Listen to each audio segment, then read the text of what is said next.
નમસ્તે વિદ્યાર્થી મિત્રો, આજે લેવાયેલ ધોરણ 12 સમાજશાસ્ત્ર વિષય અને તેમનું વિભાગ એ અને બી નું આપણે સોલ્યુશન કરીએ તો સૌથી પહેલો અહીંયા આપને પ્રશ્ન આપવામાં આવ્યો છે કે ભારતમાં સૌથી વધુ કયા ધર્મના લોકો વસવાટ કરે છે? તો જવાબ આવશે એ હિન્દુ. ભારતમાં કેટલી ભાષાઓ બંધારણીય દરજ્જો ધરાવે છે? એનો જવાબ આવશે બી 22. પારસીઓનું ધાર્મિક પુસ્તક કયું છે? તેનો જવાબ પણ આવશે બી અવેસ્તા. ચોથો પ્રશ્ન, ગ્રામીણ અર્થવ્યવસ્થા શાના પર આધારિત છે? જવાબ આવશે એ કૃષિ. ટોટેમવાદ શેમાં જોવા મળે છે? તો ટોટેમવાદ આવશે બી અનુસૂચિત જનજાતિ. મંડલ કમિશનમાં ભારતના કયા સમાજશાસ્ત્રીને કામગીરી સોંપવામાં આવી હતી? જવાબ આવશે સી શ્રી એમ.એન. શ્રીનિવાસ. ચિરંજીવી યોજના કયા પ્રકારની યોજના છે? આરોગ્ય અને પરિવાર કલ્યાણ. કૌટુંબિક હિંસા નિવારણ કાનૂન ક્યારે ઘડાયો હતો? 2005. સાંસ્કૃતિક તત્વોમાં આવતું પરિવર્તન એટલે સાંસ્કૃતિક પરિવર્તન. ઉદારીકરણમાં કઈ બાબત પર ભાર મૂકવામાં આવ્યો છે? ઉદ્યોગ અને વેપાર. ડિજિટલ કમ્પ્યુટરની શોધ ક્યારે થઈ હતી? 1946. ભારતમાં મોબાઈલ સેવાનો પ્રારંભ ક્યારે થયો હતો? 15 ઓગસ્ટ 1995.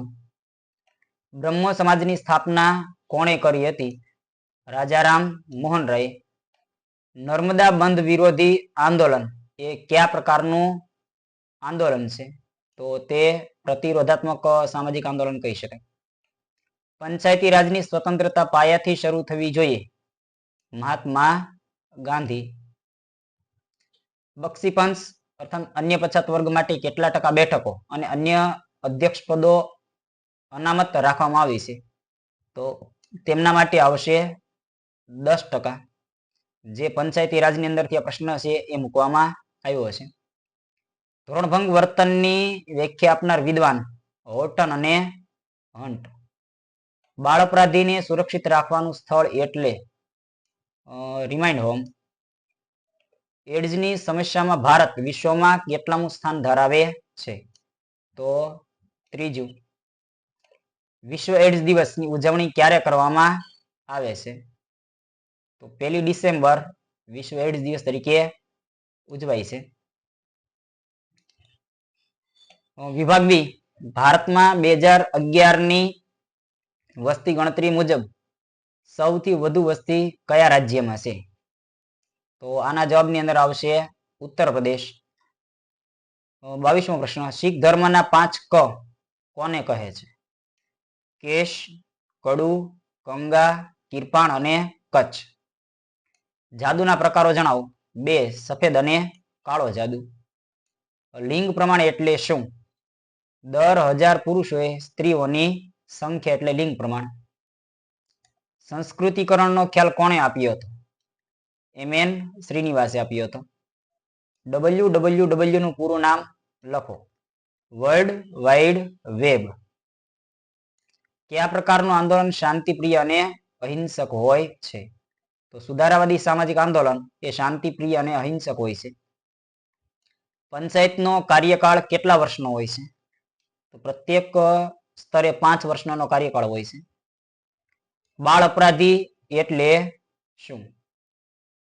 તો આમ તો 7 વર્ષથી 14 વર્ષની ઉંમરના કોઈ પણ વ્યક્તિ એનું કાયદાથી વિરુદ્ધ પ્રકારનું કોઈ પણ પ્રકારનું વર્તન એને બાળ અપરાધ કહેવાય અને આવું વર્તન કરનાર વ્યક્તિને આપણે બાળ અપરાધી તરીકે ઓળખાવી શકાય.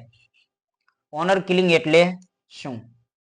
કોઈ સ્ત્રી દ્વારા જાણતા કે અજાણતા એવું કોઈ કૃત્ય થયું હોય કે જેનાથી પોતાના પરિવારજનોને નીચું જોવું પડે, ત્યારે પોતાના પરિવારજનો દ્વારા જ એ સ્ત્રીની જ્યારે હત્યા કરવામાં આવે ત્યારે એને આપણે ઓનર કિલિંગ તરીકે ઓળખાવી શકાય.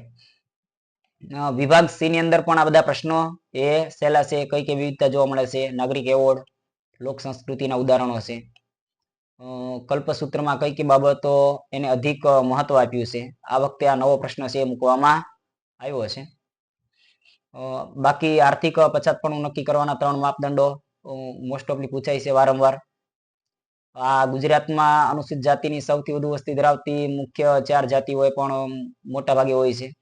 સ્ત્રી કલ્યાણલક્ષી કાનૂન પણ હોય છે. સ્ત્રી સશક્તિકરણની વ્યાખ્યા હોય છે. બાકીના મોસ્ટ ઓફલી બધા પ્રશ્નો એ જૂના પ્રશ્નો છે. એક બે પ્રશ્નો એ માત્ર ને માત્ર એ નવા પૂછાયેલા આપને જોવા મળે છે. વિભાગ ડી તો એ પણ અહીંયા એકદમ સહેલો છે.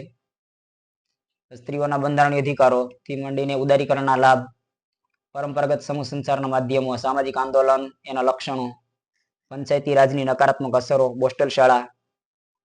વિભાગ ઈ એ પણ સહેલો છે. વૈશ્વિકરણની લાક્ષણિકતા છે કે આધુનિક સંચાર માધ્યમોની અંદર વિજાણુ માધ્યમો છે તે, તફાવત સુધારાવાદી સામાજિક આંદોલન, ક્રાંતિકારી સામાજિક આંદોલન, તાલુકા પંચાયતના કાર્યો, યુવા જંપાના કારણો અને સામાજિક સમસ્યા તરીકે એડ્સ એના કારણોની અહીંયા સમજૂતી છે. એટલે એકંદરે પેપર એકદમ સહેલું છે. બે પ્રશ્નો અહીંયા આપણા માટે નવા છે, આ વખતે પેપરની અંદર મૂકેલા છે. અને તે એક આ 34મો પ્રશ્ન, ધાર્મિક પુસ્તક કલ્પસૂત્રમાં કઈ કઈ બાબતોને અધિક મહત્વ આપે છે તે. અને બીજો પ્રશ્ન આપણે MCQ ની અંદર જે મૂક્યો છે તે 16મો પ્રશ્ન, બક્ષીમંચ માટે કેટલા ટકા બેઠકોને અધ્યક્ષ પદ અનામત રાખવામાં આવે છે તે. આ બે પ્રશ્ન સિવાય એકંદરે પેપર છે એકદમ એ સહેલું છે. તમારા બધાને ખૂબ સારા માર્ક આવ્યા હશે એવી અપેક્ષા સાથે જય હિન્દ, ભારત માતા કી જય.